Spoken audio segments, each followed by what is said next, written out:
Hello everyone, आज हम short sound of O vowel sound पढ़ेंगे।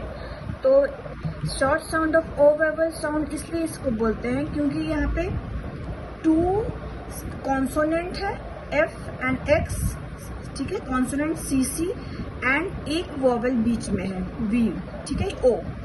तो C V C, C consonant, vowel consonant, ठीक है। तो सी वी सी वर्ड है ओ वॉवेल साउंड का है, इसलिए इसे short sound of O vowel sound. तो क्या क्या वर्ड बनते हैं सी वी सी वर्ड से? Short sound of O vowel sound: fox, log, hot, pot, box, dog, cot, top, boy, rod, etcetera. यहाँ पे लिखते हैं, बुक में लिखा होता है कि when vowels O comes between 2 consonant it has short sound of O vowel, as in pot, hot, cot, dog. Thank you.